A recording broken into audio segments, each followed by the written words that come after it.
magandang gabi po sa lahat.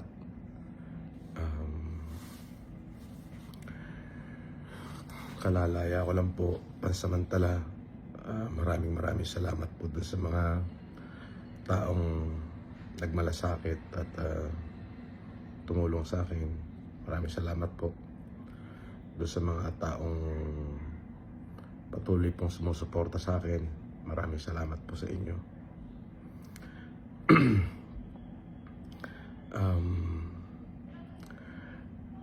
Medyo masakit lamang po yung pangyayari. Siyempre, sa parte ng aking mga anak ay talaga pong masakit nga naman po na sa ganong kababaw po lang na kaso, ako po ay para pong nahatulan na isang kriminal. Ako po ay may pagkakamali, maaari, at tama naman po yung ginawa nila na ako ay hulihin, sapagkat yun naman po ay bahagi ng kanilang trabaho. Ngunit po yung ako naman po ay ipinahiya nila na para bagang tinalupan na ho nila ako ng buhay. Opo, ay sobrang sakit po.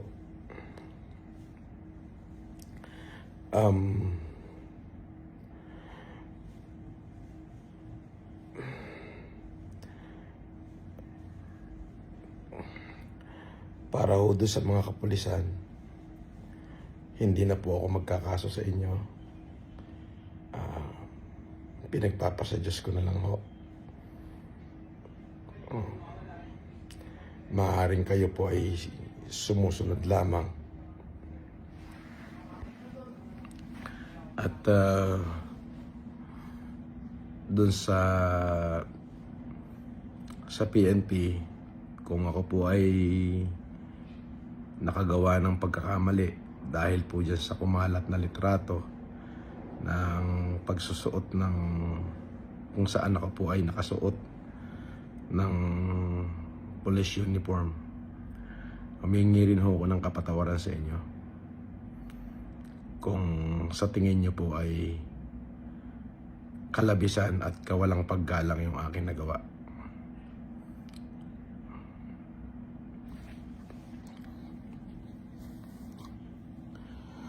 At doon po sa mga patuloy na nagmahal sa akin, maraming salamat po.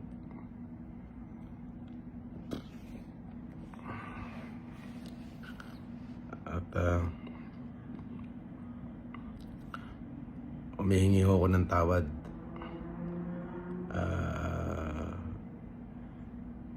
sa mga taong na-offend ko. Mahirap hong isuko ang karapatan. Yung karapatang mabuhay. Yung karapatang tratuhin tama. Hindi ko siya kayang isuko eh.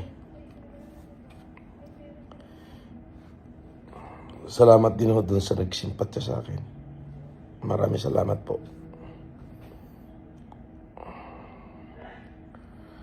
At ulitin ko po, doon po sa mga miyembro ng kapulisan na naging kabahagi ho nung pagpapahiya ho sa akin, hindi na po ako magsasampa ng demanda sa inyo. Pinatawad ko na ho kayo. At sa PNP po, kung kayo po ay sa tingin nyo nakalabisan ho yung aking ginawa doon sa nakumakalat na pagsusuot ko ng uniforme, patawarin nyo ho ako. Wala ho akong masamang intention doon. At kung ano man ho yung karampatan na kaso o parusa na ipapataw nyo sa akin, ay haharapin at tatanggapin ko po. Para sa mga supporter ko, maraming salamat po sa inyo sa pagmamahal ho na pinakita nyo sa akin. Ako muna ho ay magpapahinga muna at talaga hong sobrang napagod po yung aking katawan. At hindi ko ho maipaliwanag yung nararamdaman kong kapaguran. Salamat po sa pagmamahal at pagsuporta. Yung patuloy kayong nandyan para sa akin. Yun po ay napakalaking bagay. Yun lamang po. At maraming salamat po. Magandang gabi po sa inyo.